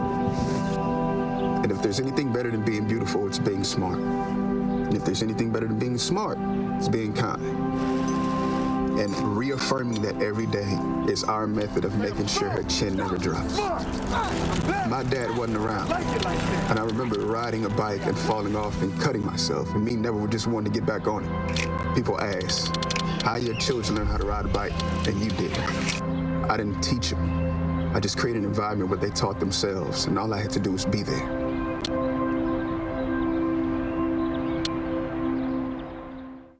Whether you're the city, the county, or the Huron River Watershed Council. As partners working together to protect our water resources, we agree. Pet waste is a source of harmful bacteria in the Huron River. When it's left on the ground, it can wash into the storm drains. These lead directly to our streams. No filters, no treatment. Here's one thing we know that can help keep our water clean. Pick up pet waste and trash it. Pick up pet waste and trash it. So pick up pet waste and trash it. There's one water, and it's ours to protect. Who is struggling right now? I am. My son is. Many are struggling with anxiety, depression, and substance use.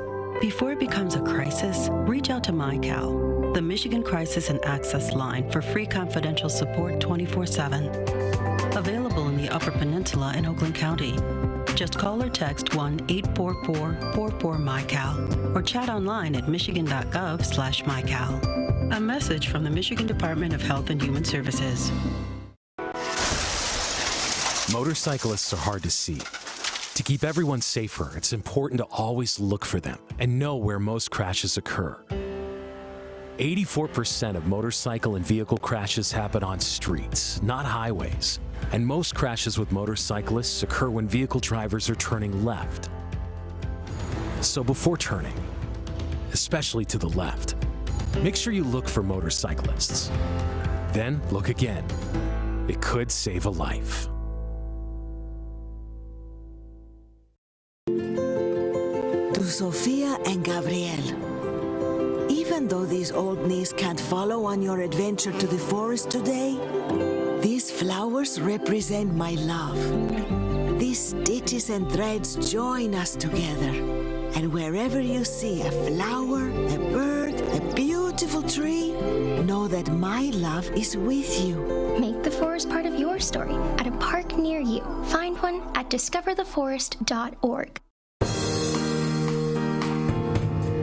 Welcome back to the Megacast. I'm Tyler Kieft here in our studios in West Bloomfield Township. Although we're broadcasting all throughout the state of Michigan on a number of different outlets, including My Michigan TV and, of course, our flagship stations, Civic Center TV and 89.3 Lakes FM.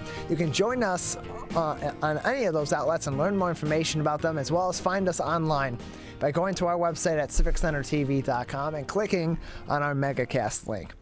Joining us now is Kelli Waite. She is the Director of Admissions and Programs at the Rose Hill Center with us on the Megacast. Kelli, thank you for being with us. Thank you for having me. Appreciate it. So tell us a little bit about the Rose Hill Center. It's located in Holly. What sort of services are provided over there? So Rose Hill Center is located in Holly, Michigan, and it's kind of off the beaten path. It's on over 400 acres. We have several different programs there. The main one that you hear about is the residential rehabilitation program. And that program is sort of the beginning steps for getting help with their mental with your mental health disorder. So when you come in the door, when you pull on the campus, rather, you'll see beautiful greenhouses, you'll see a big farm, you'll see a really pretty farmhouse, and then you can drive further up the boulevard and you'll see all of the different residential houses that we have. And people come there to gain vocational skills, to learn how to manage their symptoms, to learn how to take medication appropriately, and many other things to manage their mental health. We're joined by Kelli Waite, Director of Admissions and Programs at the Rose Hill Center, joining us today on the Megacast. And so the COVID-19 pandemic has added a lot of additional stressors to people's lives, even beyond those that were present before the pandemic, just because of the condition of the world that we live in. And so how do you suggest, or how's the Rose Hill Center suggest that people differentiate between what may be just a bout of stress or increased stress versus a chronic issue that may be something related to something up with their mental health? Well, the good thing about mental health treatment is that you can get treatment for situational issues like COVID or a personal situational issue, or you can get treatment for those chronic illnesses.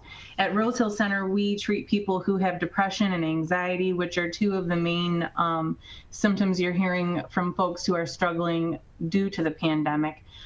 However, it becomes chronic when you've had it over a period of time and it's affecting your ability to function. So really what we say is everybody should be getting treatment. Everybody should be talking to someone if you're experiencing any symptoms at all.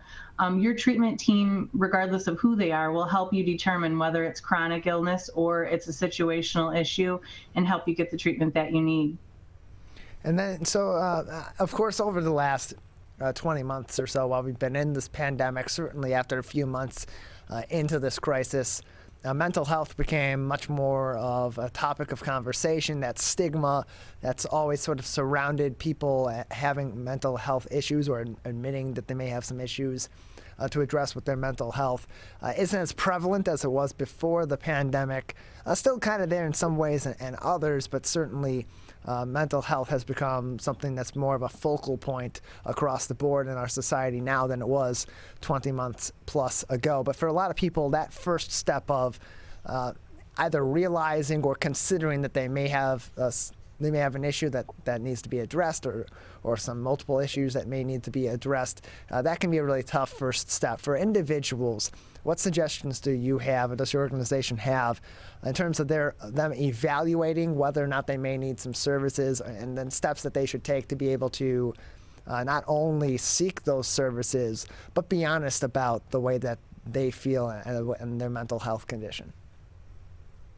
Well, the pandemic has done a lot of things that aren't so great, but one of the silver lining things that's happened is that, like you said, the stigma has been reduced a little bit. We're talking about it a lot more.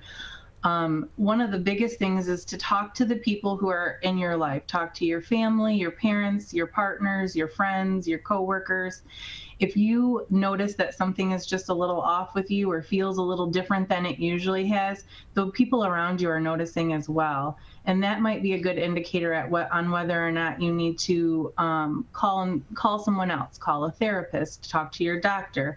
Now they have, they're working on integrating mental health into primary care. So when you go see your doctor for a physical, you may be hearing more mental health related questions than you were before. And that's also another good starting point to getting hooked up with services that you may need.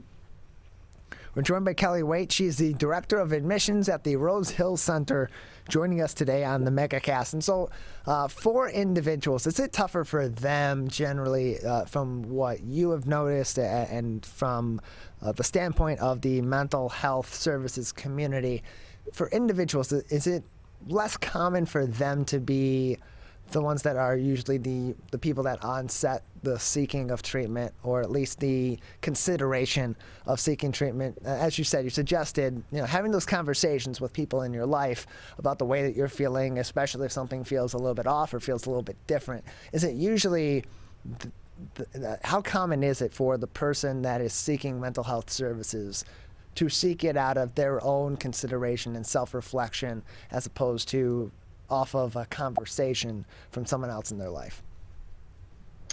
Every person is different. There's going to be those folks who will come to you and say that they're not feeling okay, but there's also going to be a lot of people who will suffer in silence.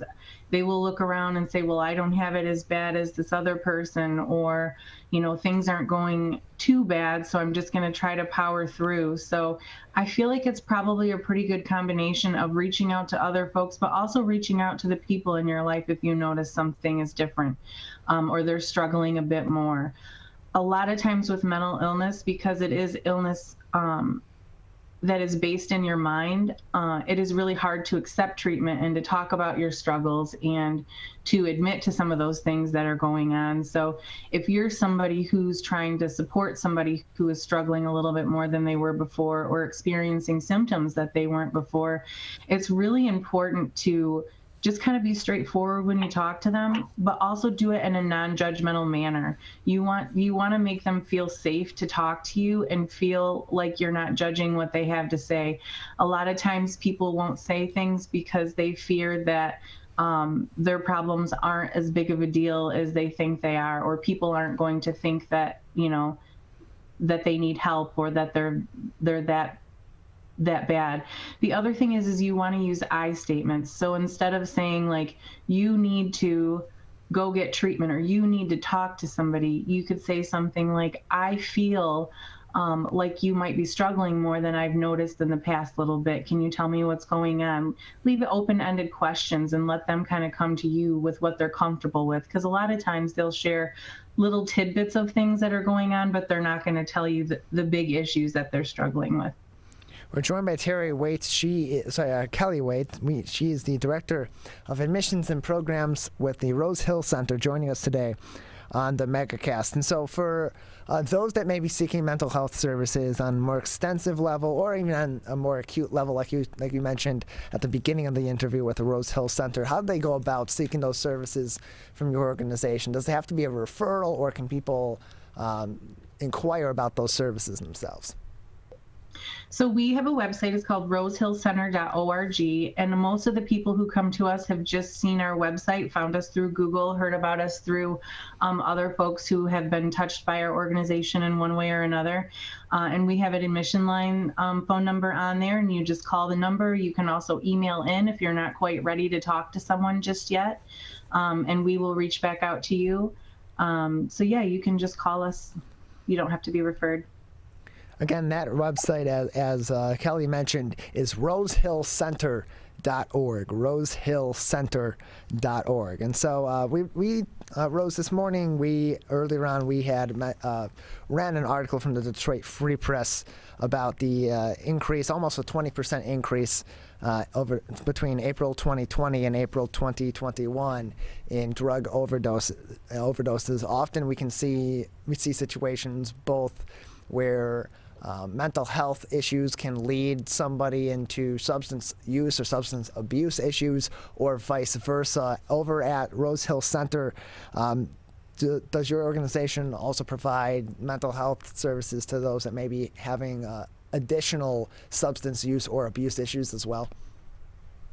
Yes, we do. So at Rose Hill Center, we have a co-occurring tract within our residential program, and the tract there has additional groups. We do lots of supportive groups. We do coping skills. We do different things throughout the program that help the person determine if they are doing something we call self-medicating to manage symptoms of mental illness that they haven't managed in healthier ways, or we figure out if the addiction came first and it's causing symptoms of mental illness. And then once we can figure that out, we can really map out a better path of treatment for that person and help them get back on the right track. We're joined by Kelli Waite. She is the Director of Admissions and Programs over at the Rose Hill Center, joining us today on the Megacast. And so we're approaching the holiday season. This time of the year, whether it be because of daylight saving time, the days and daylight being shorter, so to speak, during the days than it typically is over the summer and the spring months, or because of the holiday season, or in many cases because of both, do you tend to see during this time of the year an increase in the seeking of your mental health services over at the Rose Hill Center? We do. And I feel like that's because when people have mental illness, one of the unfortunate side effects of what they're going through is that there becomes interpersonal issues with their family members or their support people. So people are asking them to seek treatment and they're not quite ready. People are noticing symptoms. One of the just inherent things that happens around the holidays is that you spend more time with your family and friends than you usually would. So some of these things come to light during that time. So we do see increased calls and increased admissions during this time. We're joined by Kelli Waite. She's the Director of Admissions and Programs over at the Rose Hill Center, joining us on the Megacast. And so there are a lot of different mental health facilities and organizations throughout Oakland County, definitely across the state of Michigan. What sets the Rose Hill Center and its services apart from the others? So Rose Hill has really kind of a unique mission, and that is to get people living independently and living the best life that they can live as quick as possible. So we kind of sit in a little spot where we are just under a hospitalization. So a hospitalization means that you need 24/7 supervision. You may not have your medications working for you in just the right manner, and you need that increased support. And then there's outpatient treatment where you're doing therapy and groups and med management and all of that on your own. We kind of work in the middle. So we're kind of the middle ground. We're a longer term program that can help you learn how to do things like work with your symptoms, go to school with your symptoms, take medication consistently, participate in interpersonal relationships with friends and coworkers in a way that will help you maintain your goals long term. So a lot of times folks who have mental health issues, they can get jobs, they can get accepted into college, but maintaining that long term while they're trying to manage and deal and cope and experience their symptoms of mental health is really hard. And that's kind of where we shine. We're joined by Kelli Waite. She is the Director of Admissions and Programs at the Rose Hill Center. Kelli, just another couple of minutes with you before we'll say goodbye today. Anything else at this time that you believe would be important for our audience to be considering about seeking mental health services, or anything else that we haven't discussed about the Rose Hill Center and its services today? The one thing that's important to me is just to reduce the stigma. I feel like if you're experiencing any symptoms, even if you can't quite put your finger on what it is, just to be able to say to somebody, like, I'm feeling different than I was before. I'm feeling something that I've never felt before. And even if you are nervous or scared, just find the safest person that you can, whether that's a friend, whether that's a professional, and reach out, because reducing the stigma and encouraging people to get help is just really important.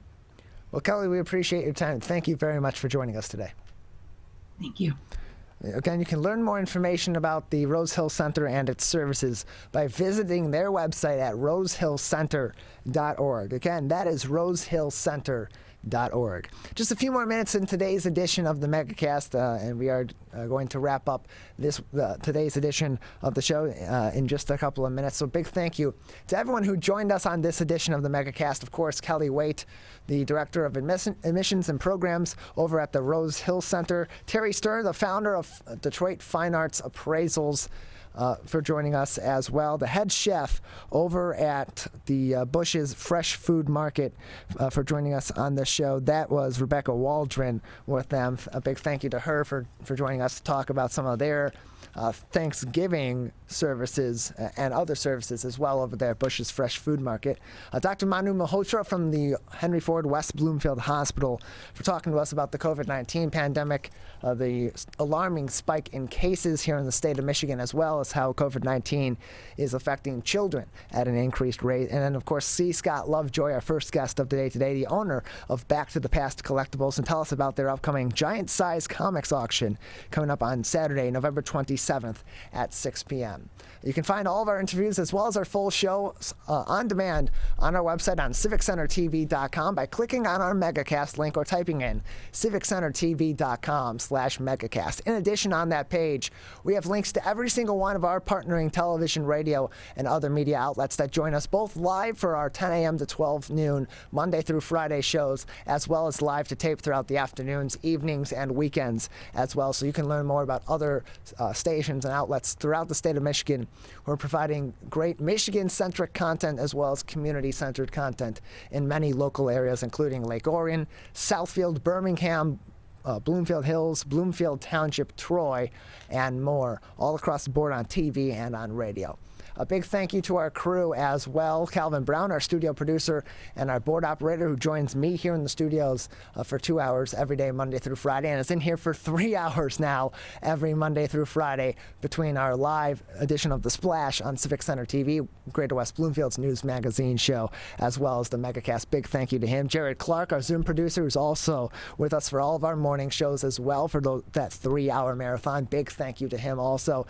Larry Nyland, our booking producer, who's also out at Master Control, getting us on and off the air today for our 2.5-hour morning marathon of programming. Big thank you to him as well. Of course, I highly encourage you to go to our website, civiccentertv.com/coronavirus, to keep up to date on information from the CDC, the MDHHS, and the Oakland County Health Division on the COVID-19 front, as well as follow along with our top stories, both about COVID-19 and more, that we post each and every day before our live shows. Again, that is it for this Thursday edition of the Megacast. Coming up next, lots of great programming across the board on our network of television, radio, and other media stations, on our flagships on Civic Center TV. Up next, it's the Heroes Appreciation Breakfast on My Michigan TV from noon to 1. It will be Steve Lato Live. And then we'll return tomorrow morning at 10 a.m. with more of the Megacast.